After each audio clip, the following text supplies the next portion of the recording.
And it's got a pleasing result. Were you happy with the performance against Staines Town?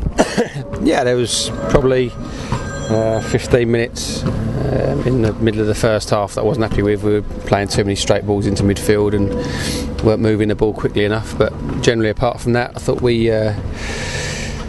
sort of looked a little bit better with the shape that we had. Obviously, they didn't press us much, so it was a good test and a good example of what other teams might do and how we've got to work to get on the ball and how we move it. And I think at times we did that. There's still a few basic errors. We need to move the ball when we see someone rather than trying to do it on our own. But we've got a group of men now, and people are doing it not what they should be doing. They're getting told, and it's being highlighted, and everyone knows what we're supposed to be doing. And when there's mistakes or when people aren't doing it, that's highlighted by the group as well as us now. So hopefully the message gets on board, because when we did move it properly and we passed it well, then we created some good chances and got in some good areas and looked pretty dynamic.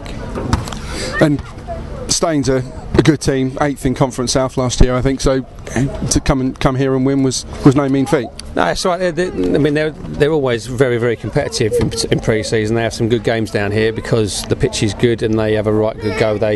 We said before that they would, they put themselves around. They make it very difficult for you, and that was exactly the same again. We've always, even when I was at Brentford, we came down here regularly because we knew we had a good test. And again, fitness-wise, they've got some good players, got a bit of pace about them, a bit of power. We needed to defend properly, and I thought defensively we looked pretty solid. Obviously we changed it after 65 minutes and brought everybody else on just because of the heat really, and the fact that we've got another game Tuesday and Saturday as well, so we've got enough minutes coming up, and the minutes are getting under their belts, and we can't afford any more injuries. And that's it. We keep saying it is about minutes on the pitch, working towards Altrincham on the 9th of August. But with the third game of pre-season, you're learning more and more with each game. Yeah, definitely. I think that we changed it around. Jordan played in the wide position, and we played a bit of a different three in there in a different shape. That was, had an opportunity to have a look at that. I thought the front two.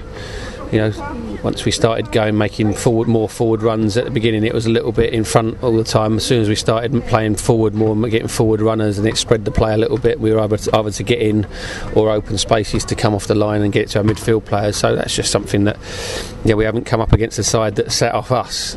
We've had teams like Chelsea who have passed it around and stuff like that, but this was the first time that we've had to sort of test ourselves going forward and what we can do and what we can't do, and so it's another good learning opportunity for everybody. And a few more trialists. You changed it after 65 minutes. Owen Roberts and a couple of others coming back. A few new trialists as well. Have they given you extra options? I think that generally we did okay. We've got the trialists are here because they can contribute, and they wouldn't be here and playing games or being on the pitch if they didn't feel that they would help the group, because it's no good playing people out there because it affects the whole team if they're not good enough. So we're going to look at Tuesday. Our main squad will get minutes again, but it might be that we start a lot of the other lads to have a look at them against the competitive Sutton side who will be up there again, and then change it to make sure that everyone's got enough minutes under their belts to be able to go into Wimbledon fresh and ready to go. And you say about defensive solidity, a team of men, and players are being told what they need to do, and that's not just from you. I thought Glenn Wilson, he's a very vocal character, and he doesn't suffer fools by the seams of it. No, I think everyone heard that. I think and maybe last year we had senior players who were making mistakes and being allowed to get away with it because that's no one was there to really drive them in the team. But like I say, we've got men now, Chris Barker, Joe Osler, Glenn Wilson, and Jaden's always happy to say something. So it's not a case of digging people out. It's to making sure we keep the standards right. And if you drop your standards, then everyone is affected, and we don't want that.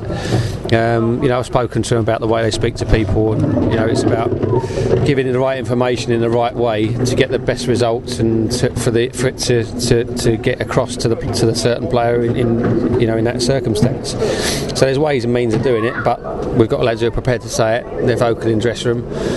They understand understand what we want. I thought defensively we looked very solid. I think Joe Russell has been excellent in pre-season, and Glenn today was very, very good. And Barks has played centre half as well, so that's very pleasing. Phil looks assured at the back behind them. It's really our midfield movement to get on the ball, and our getting the ball forward and being able to create chances that is it's the hardest thing in any team and wherever you are, that to actually get a team to create chances, and how you work on that, and that's just going to keep coming over the next 2 weeks. But a solid defence is, as the cliche goes, is the key to any successful season. Well, it is, and we need all our players to be capable of doing that, and we just touch wood, we don't have many injuries, but we know that we've got players capable of coming in and filling in different areas if need be. But the signs defensively are pretty good.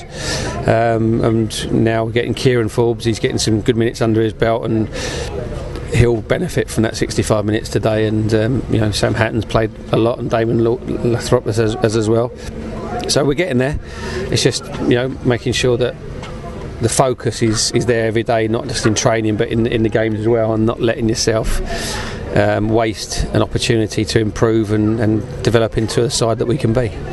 And now the next step, Sutton on Tuesday, second in Conference South last year. They've strengthened over the summer. They'll provide another stern challenge. Well, again, they were good last year.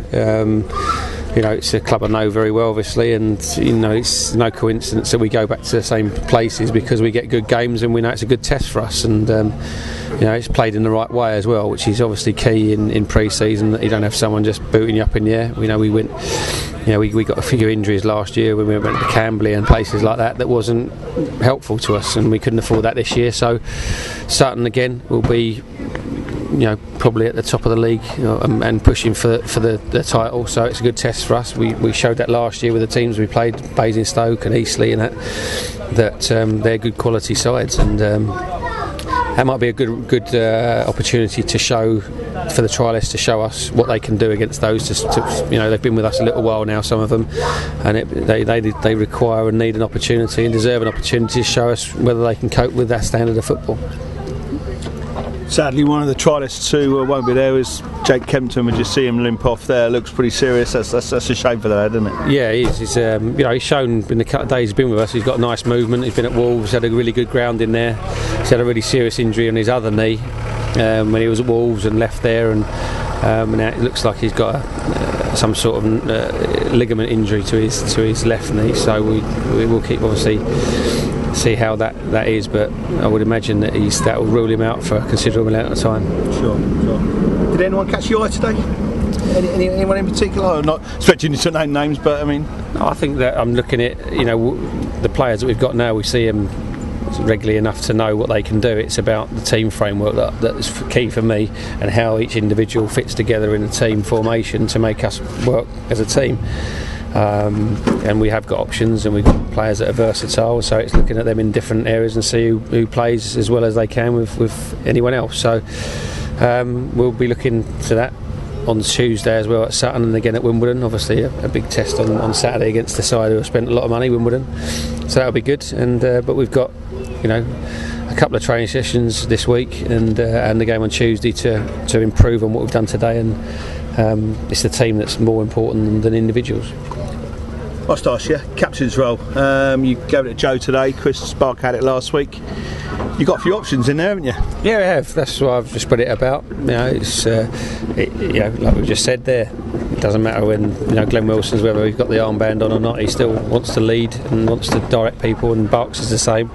We have got leaders certainly at the back, and it's opportunity to give each of them an opportunity with the armband, to see how they cope with it, and see how they deal with other players, and what their role is in not just in the dressing room but on the pitch as well, and off the pitch. So we'll be using that in the next couple of games to have a look at probably another couple with the armband on and see how they go, and then make the decision week before the season starts. So just go back to that.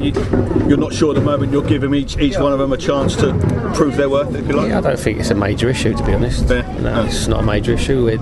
No one's sort of For me, it's a case of it's a team, it's not an individual, and whether anyone carries the armband off, if the usual captain's injured and someone else has it, shouldn't make any difference to the way they play. It's how the other players respond to a captain and what they do, and whether they can handle the fact of being, in leader or not, is an opportunity, and this is a chance for me to see how they deal with it and cope with it in different circumstances. So, but it's not a big issue. I mean, it's obviously an honour to lead the side, and I don't think any of the candidates that we've got here would anyone would look at them and think that that's a weak choice. We've got a few good options, and we'll make a decision before the season starts.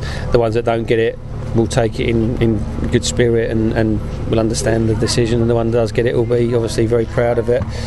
And respond accordingly. So, it's from our point of view, you can build it up to be too much. It's about how you play. If you're the captain and got the armband and you're not doing a job on the pitch, you ain't playing.